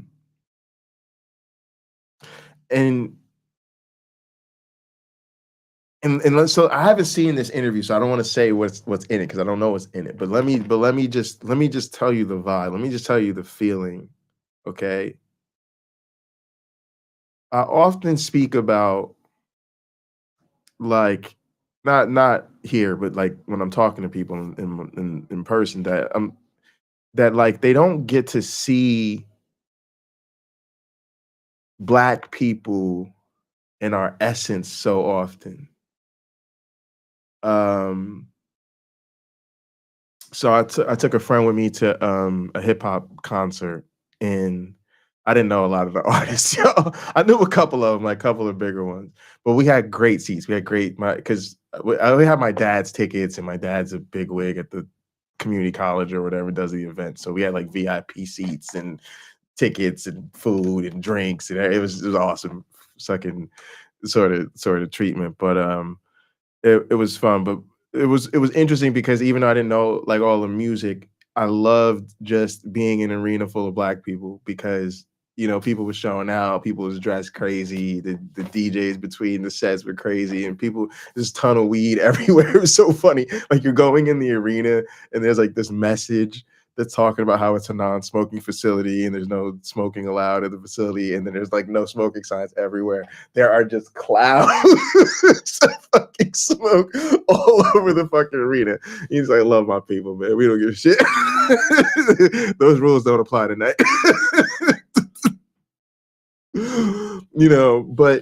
But the thing about it is, think about how most of y'all would feel in an arena full of 20,000 Black people. I'm not saying it was only Black people, it was mostly Black people, y'all. Right? It right? Like so many people like nervous, or they've been taught to have a fear response, or how you think Black people gonna treat you? Black people crazy, they fun, they're really nice. They're not, like, you ain't never been around Black people, like you know what I'm saying? So it's something powerful to just see 20,000 of us just chilling. Everybody's enjoying themselves, eating, drinking, smoking, enjoying the music, dancing, acting crazy, having a good time. I wish more people got to see that. I wish more people got to experience that because it changes how you feel about the people.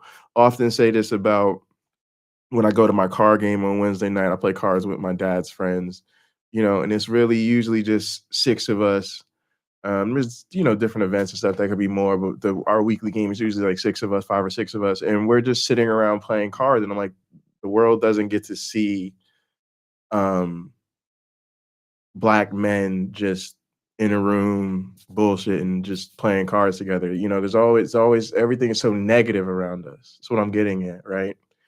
So, and then the other thing that I want to tie into this is the church, right? Is typically when you go to when you go to the Black community to appeal to the Black voters, you always go to the Black church. And I get kind of sick of that cliche because I just think it's just investing more of our social capital into something that's not true.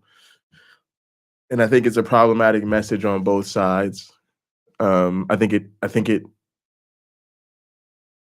it sort of invites politicians to appeal to our faith and to our hope, and rather than to really stay on message about what's going on in our material conditions. And I think it suggests to us that the way to get access to power, or the way to get influence, is to be one of the good Black folks that's in the church, right?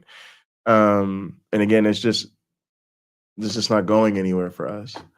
So when I think about the alternatives, there's only, where do you go that's really like gonna be a cornerstone of the community that's not the church?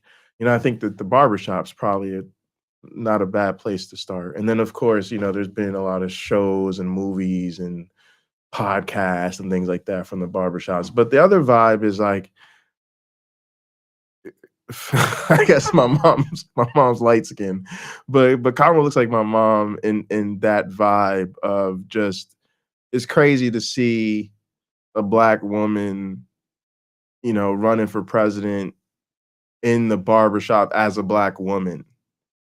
Because even though the barbershop is considered that place for Black men, and there's certainly a certain part of Black masculinity that the barbershop plays into, believe it or not, the one exception to that is Black women. First off, a lot of barbershops have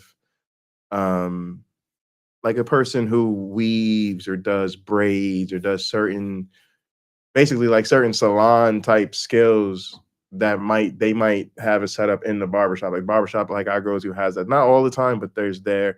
And then also you got to remember our moms bring us to the barbershop when we're kids, right? So you're used to seeing a mother at the barbershop just chilling, while her kids are getting their haircut and stuff like that, and she's kicking it too. So that's where this takes me, and it's just very powerful to me. Like, damn, like, yeah, okay, it's the typical Democratic politician. I'm gonna go to the barbershop to appeal to Black voters and have that conversation with Black men. But it's just something different. It's just something like, go ahead, girl, get it. And it is just a vibe to just see that presidential moment. Like that all of a sudden our barbershop, Kamala showing up at the barbershop is a presidential stop. Like that it just hits different, y'all. That's all I'm saying. It hits different. It's all love. Like, it's all good. Like, oh God, I zeroed it. I hit 0 and there's music playing and I'm trying to skip the music. All right, here we go. About your background on criminal justice. I was he said, clear up misinformation about your background on criminal justice. one of the first elected prosecutors in the country to say we need to have reentry initiatives. And I designed from scratch and wrote out a program that focused in particular on young men who are arrested for drug sales. My policy was that we were not going to jail people for simple marijuana. And by the way, right now, I believe we need to just actually legalize the whole thing, and that's part of my platform. For sure. Shakur over here. Okay.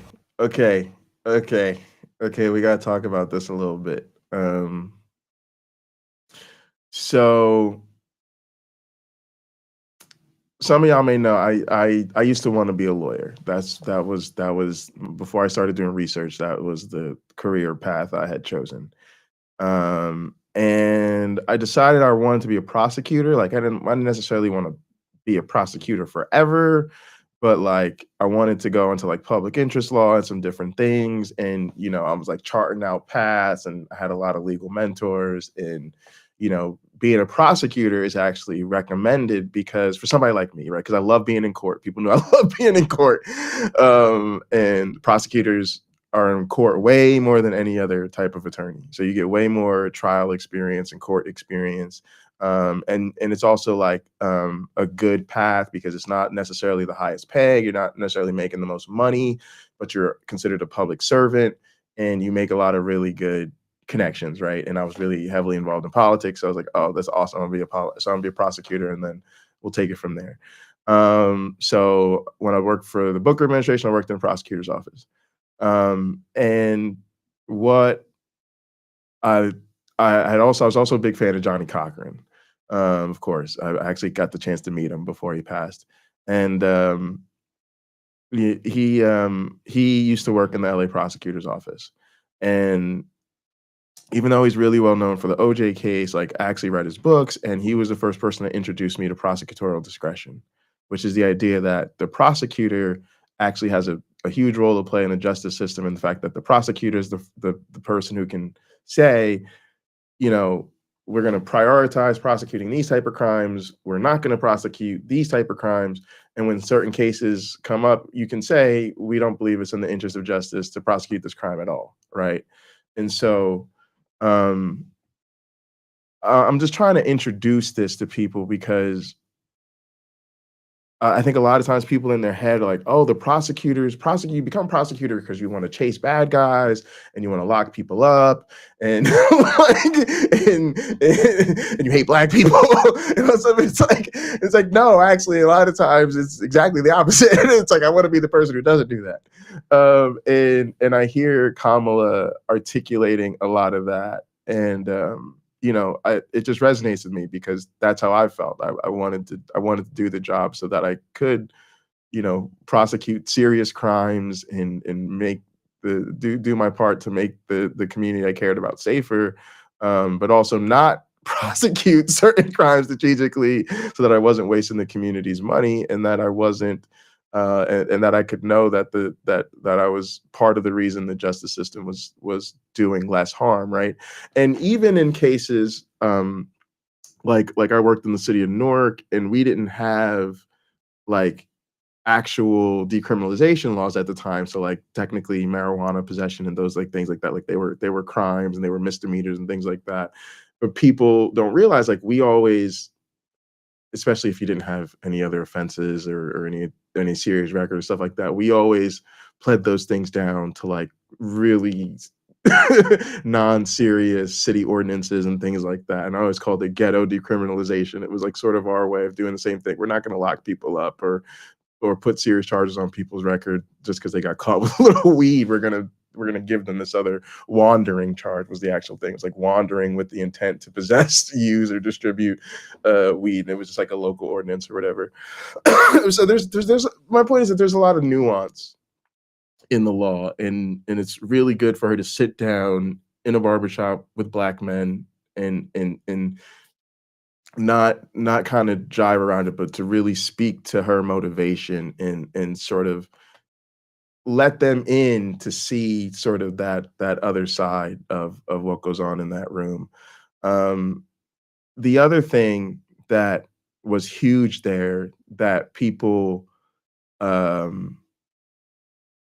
you don't want to overlook is she came flat out and said, you know, I don't want to lock people up for just using marijuana, but now I support full legalization.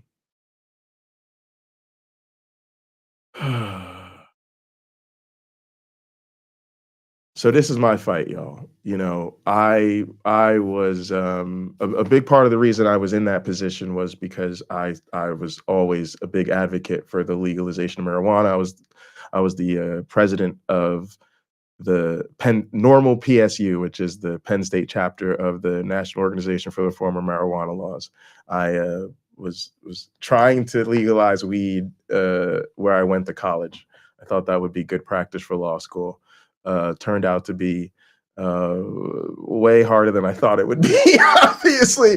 But I got a ton of good experiences, and you know, I did a lot of really interesting things that I think had influenced people. We'll talk about that some other day, but this is a serious issue for me. For a long time, I was a sort of a single issue marijuana voter. I just think that we need to pause right now and realize that if Donald Trump is elected, we will see an amplification of the war on drugs. And Kamala Harris, even beyond Barack Obama, is giving full stop, full-throated support of legalizing marijuana. I will tell some of you something that may surprise you. I did not vote for Barack Obama. And the reason I did not vote for Barack Obama was because he did a town hall on Hot 97, and which is the #1 hip hop radio station in the world. So this was the blackest interview he did in his campaign, talking to the blackest audience. And for those that don't know, Barack Obama was a big pothead, especially when he was in college and law school. He was the guy who made everybody roll up their windows so that you were hotboxing the car, right? He was the leader. They called him the Choom Crew. I don't know, the Choom Crew. That was the name of his little weed team when he was in school. Mine was called the track team, but all right, whatever. Anyway, he was asked, was he going to legalize marijuana? And he laughed and said, no, I'm not going to legalize marijuana. And I couldn't handle that. I couldn't handle it. I couldn't take it. I couldn't take it. I said, how could this black man, who I know was a pothead, laugh at this issue? You're going to be the first black president in the United States of America, and you're laughing. You think this shit is funny? And then you say, no, I'm not going to. I'm sorry, y'all can't do it. I voted for the candidates who treated the war on drugs like the high priority issue that it was. To be honest, I am glad he won. I also kind of regret protest voting at that time, but I just wanted y'all to know that's how I really felt about it. And that is a real part of my past. it means a lot to me that Kamala Harris supports fully legalizing marijuana, y'all. You have to understand the war on drugs, especially how devastating it's been to communities of color and queer communities. That again, like, you could be upset about Palestine, y'all, but we gotta turn this page. We have to take steps to end the war on drugs, y'all. This is what I mean about giving us something to vote for. This is what I mean about the positive case for Kamala. See, that is something to vote for. I am tired of living in a country that locks people up for fucking pot. And this woman is prepared to make sure we don't do that anymore. Amen. Hallelujah. I feel it in my soul. Y'all need to vote for Kamala. As a dean of students, and he works with our young people every day. I'm from Philly, born and raised, uptown to be exact. I've been in education for 10 years. I started off as a teacher's assistant in a school in North Philly. Only 1% of teachers in public schools are black men. Yeah, for sure. 1%. The statistics are, if a black child has a black teacher by the end of 3rd grade, they're like 13% more likely to go to college. To succeed. Wow. But to go to college even. And you know, part of actually my focus and agenda is what we've got to do to create incentives, which really are not necessarily incentives in terms of the will, but also we don't pay teachers enough. Right. Student loan debt is an issue, you know, and thinking about how we create incentives to actually recruit and retain, because we know the benefit to overall society, and in particular to our children. You know, the beauty of human nature also is that when you set a high bar and you give people the chance to reach it, especially starting with our children, they will go for it every time. Every time. Every single time. If you give a child from the beginning of their life all reinforcement that tells them they can be anything and do anything, and that they are loved and that they are special. I mean, that is one of the keys, I think, to what we can do for the children of our families, our community, right? I mean, I think about— Now, it's interesting that she's talking about setting good goals, and as an educator, you know, I could tell you, I've been learning about this. Like, you want to set goals for people that are high but attainable. And I know that this, you know, it's a bit of a problem. I know not every kid can do everything, y'all, but this is the type of optimism that we need to return to. Like, it's just such a stark contrast hearing somebody that talks and I can say, wow, this person actually talks like they're an educator, or they're talking like they understand the significance of supporting people, of encouraging people. And I'm telling you, like, it makes a difference. I know a lot of people think it's wishy-washy, but it matters. Encouragement matters. Support matters. If you support students, they do better than unsupported students. If you encourage students, they do better than students that are not encouraged. If you tell students they can do something, they're more likely to be able to do it than if you don't remind them that you believe that they can do it. If you set attainable goals for your students, they will work hard. If you set unattainable goals for your students, they won't work at all. Okay, so everything that she's saying is just basic. It's just basic shit that it works, and it's just so foreign to us. Now, contrast that with Trump. He's just mean. He's just ranting. He's always insulting people. He's always beating people down. He's always making fun of people. Okay, and then he plans to give the keys to the kingdom to PragerU type people, to RFK, right? To people who are fundamentally anti-education, anti-opportunity, anti-equality. Like, again, y'all, the case for Kamala is just, it's really strong. I will say this. I'm like Legion Miller. I'm like Olay. I'm like anybody who self-identifies to the left of the mainstream Democratic Party. Kamala Harris is not progressive enough for me.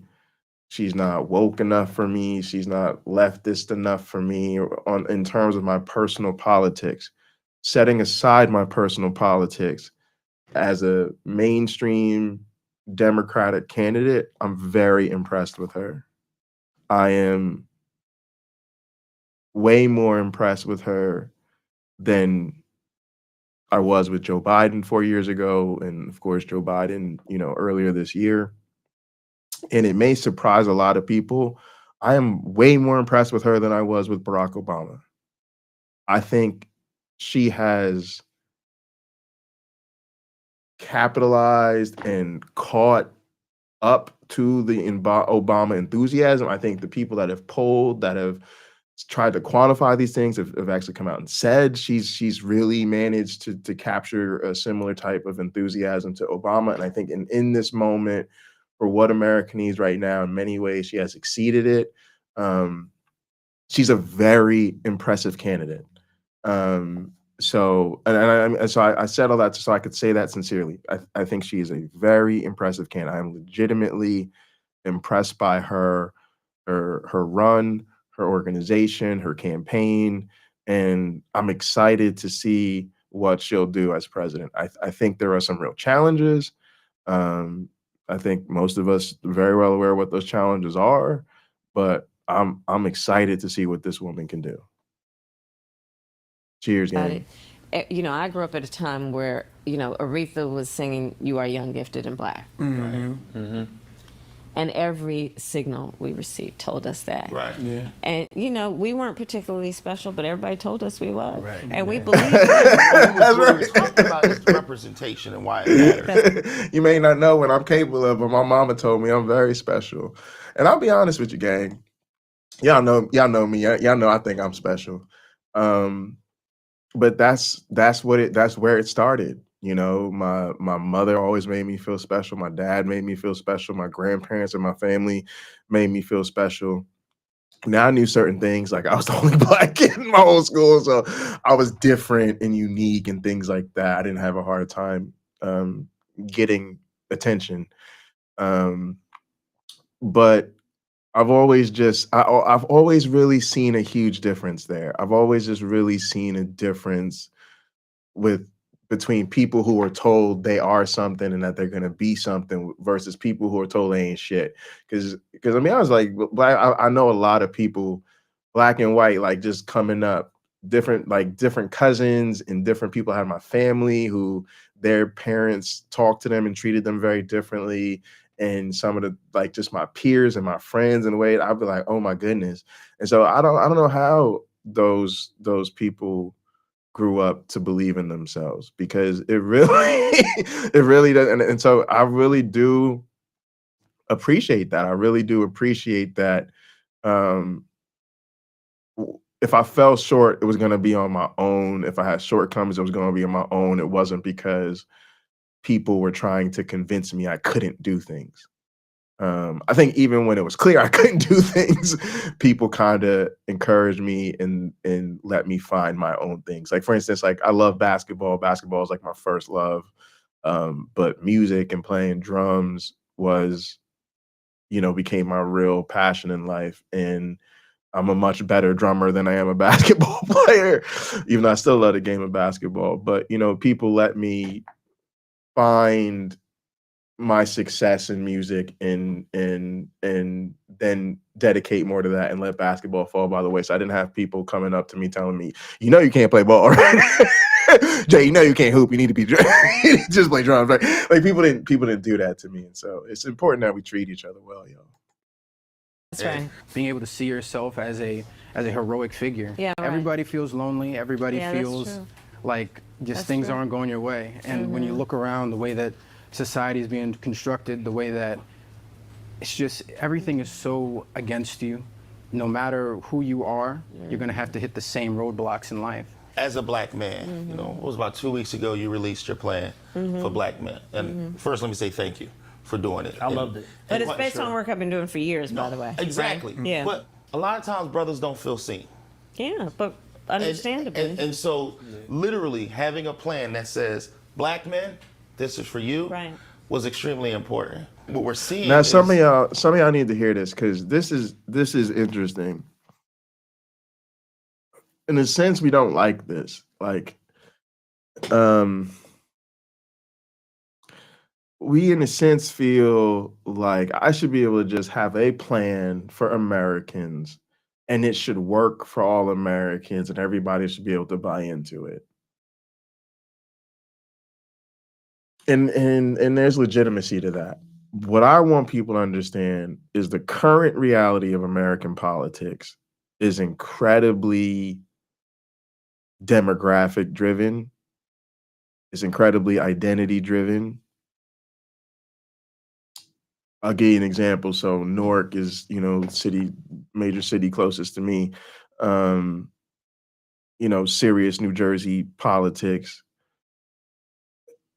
Different wards of the city are really controlled, by different demographics. It's going to be Black people, like in the South Ward, the Central Ward, to some extent the West Ward. You have Italians running things in the North Ward. When you go to East Ward, it's going to be Portuguese and Brazilian people. So, for instance, you go to East Ward, they got city council, they got school board elections, they got a lot of their own stuff going on down there. The Portuguese and the Brazilians, they going back and forth over everything. And for a lot of them, it's like they're gonna look at who's on the line, and they're gonna go, their instinct at least is gonna be to go with whose name sounds like their culture. If I'm Portuguese, I'm looking for the Portuguese names on the ballot, is what I'm saying. If I'm Brazilian, I'm looking for the Brazilian names on the ballot. Okay? And that's what it is. I know that y'all don't like that, but that's the reality. And so Kamala's campaign kind of spoke to that, and they had, here's our plan for Black people. We had a plan for Puerto Rican people, and they did some of this. And so I just think it just speaks to where we're at. And I like the fact that he said, "Oh, I feel seen." I like that. So people can understand, like, it matters, because you have so many demographics that don't feel seen or don't feel like there's particular policies or plans in place for them, and also they don't have anything that they feel they can hold a candidate accountable to.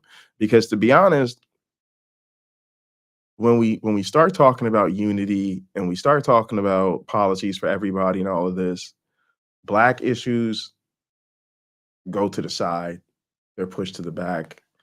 Once we start talking about what's great for everybody, we're no longer talking about what's best for Black people. So just food for thought, if you have some initial aversion to, a plan just for Black people, that sounds weird.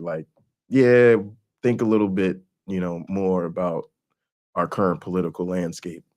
Getting more brothers to actually understand what's in the plan. But you also talked about other things. And I read the plan. I think it was 9 for example, pages. to your point, I also know history to understand why people feel the way they do right now. And it's based on fact. You look at World War II.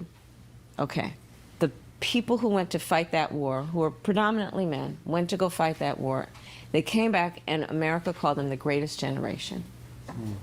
Because they did such an incredible job. And so many gave their lives for it. So the policy was, we should invest in the greatest generation. They've done so much for our country.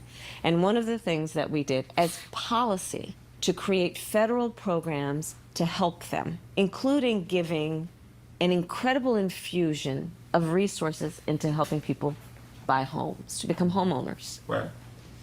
But of course, we still had, at that time, incredible racism within the institutions. Right.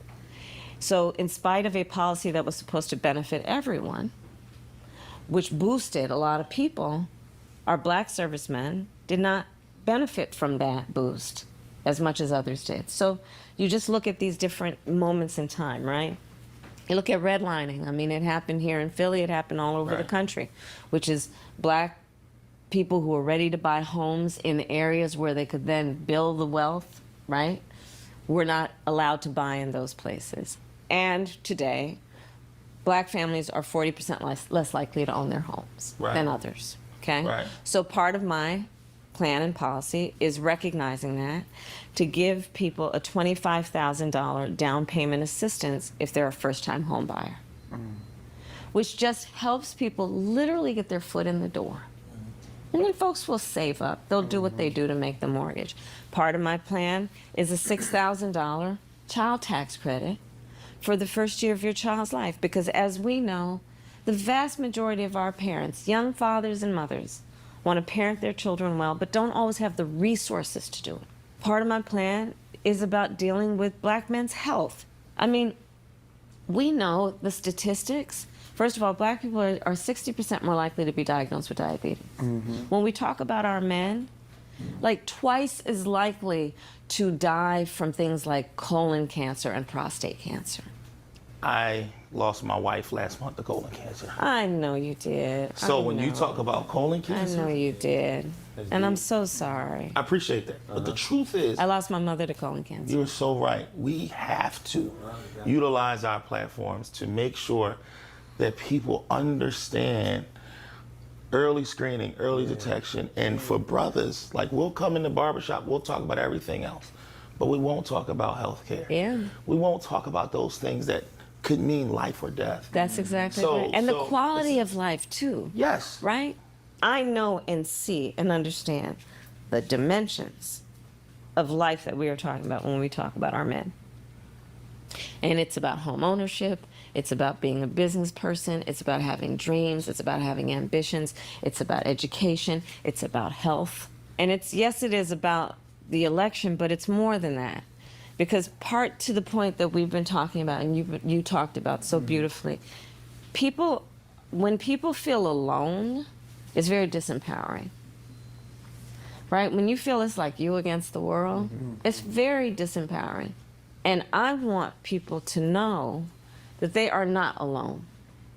I tell people all the time, there's going to be Now that's another thing too, that like, you know, like it's just always felt, it's all you just always feel like you're at the bottom when you're black. It's no matter what kind of room you're in, like no matter what type of situation you're in, no matter where you go in the world. So it meant a lot to see Barack Obama be the first black president. You know, I always say I'm glad he won, even though I didn't vote for him. You know, and I'm a fan now, now that he's not doing that. But it did change things. You know, it affected how I saw myself. It affected how I saw my future. And I think to see a black woman as president, especially after Trump, I think is what we need, not just in this country, but what the world needs to see. I think the world needs to see us emerging with a new administration that literally shows that our diversity is our strength, and that we let the cream rise to the top, that we let the best, we took this really qualified person and went with her. Man, this is very interesting. There's going to be members of Congress. Right. There are going to be governors. There's going to be members of the General Assembly. There are going to be mayors and city council. The question that we have to ask ourselves as black men, are we going to have a say in who those people are going to be? That's exactly right. And when you don't vote, those folks still get elected. You just don't get to That's decide. exactly right. So I wrote with Cory Booker we go. George Floyd Justice and Policing Act when I was in the Senate. And there were a bunch of folks who did not want it to happen and worked against it. And we still need to pass the George Floyd Justice and Policing Act, okay? But they worked against it. And then those are the same people who will quietly suggest, see, you shouldn't vote because nothing happens when you do. Because there are forces that also trying to obstruct the good work. And here's the thing, though. If you don't vote, then you're not deciding who's in the positions of power to make decisions like, do we pass the George Floyd Justice and Policing Act? You see the vicious cycle? Right. Yeah. So you don't vote, and then you end up taking yourself out of the game. And we should never take ourselves out of the game. But she could not have articulated that any better. When you don't vote, you are not deciding who is in those positions, and you are taking yourself out the game.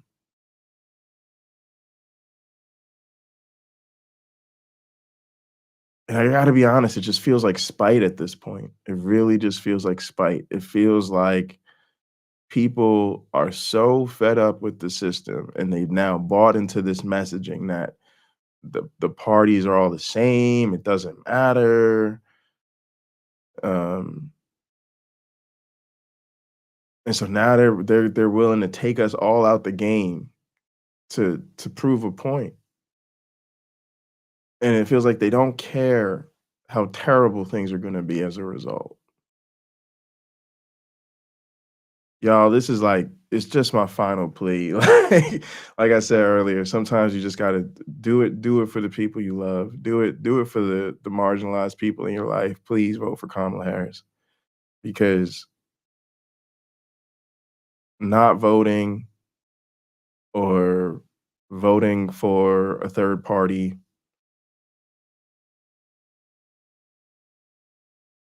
I just think you're gonna regret that. It might feel all well and good, especially if she wins. But if she doesn't win, and you didn't vote for her, and Trump and his people do what they promised to be doing, it's gonna be a tough situation we find ourselves in. Light every 4 years around the big ticket, the presidential election and everything like that. There's also very important to make sure that you're voting in your local elections also. Your judges, your state reps, your city council people, and also being engaged in that process so that you understand how all of these different functions work together. Right. To get the word out, whether people vote for me or not, whether they vote or not. Well, although we want to encourage them to vote for me. Everybody. But let's get the word out so people also understand what they have a right to expect and demand. Because this is not about doing anybody a favor. It's literally the right thing to do. Period. Well, you survived. You survived the barbershop. I had no question about that. Were you worried? Oh yeah, I don't play that. I don't play that. Oh god, the fucking music. Let's go get us canceled. Oh my goodness. Look, y'all. There it is. There's this signature smile and laugh. Like I said, I've been so impressed with Kamala. I think a lot of people were really doubting her when the transition was happening. People seemed to be really nervous about whether or not, she was going to be a good candidate. I think she's proven to be a great candidate. I think she's led a great race. Really organized operation. I think she's doing 6 concert rallies today in 5 swing states. Yeah, I just think she's really won over this country, and I think people are believing. I think the thing, it's just this one last thing to do. It's the last day. It's if maybe you can still vote early somehow today or tonight, but if not, tomorrow is sort of our last shot at this thing. So I hope that those that have not voted are considering voting and planning to vote, and I really, really do hope you're planning to vote for Kamala Harris. I know that we have differences of opinion and differences of policy positions, but I really do think she's the best person to have sitting behind the Resolute desk as we have those discussions and fight for those policies and positions. I do recognize that a lot of the resistance centers around the genocide in Palestine, but I'm sincerely convinced voting for Kamala Harris is the best way to end that genocide as soon as possible. I don't think it's all on her plate, but I certainly think she is a genuine advocate for peace in the region and seems far more committed to it than the alternative. And setting that aside, I just don't think there's any comparison in terms of the rest of the domestic or international agenda. I think she's a great candidate. I think she'll be an amazing woman to have as the first woman president of the United States of America. It's been long overdue, but I'm excited that it would be her. So I voted. Wish I could vote again. I encourage all you to get out and vote. I have the rest of the day off, so I'm gonna go hang out and gather and have some fun. Might go to a basketball game later. Not really sure, but I'm gonna go hang out and gather for a while right now. Please like the video, subscribe to the channel, join the Discord if you haven't already. There's a link in Gather if you want to come hang out in our virtual headquarters. Thank y'all so much for showing up to the stream. Really appreciate everybody in the chat. Thanks to all the mods. Love you guys so much. Vote, vote, vote, vote, vote.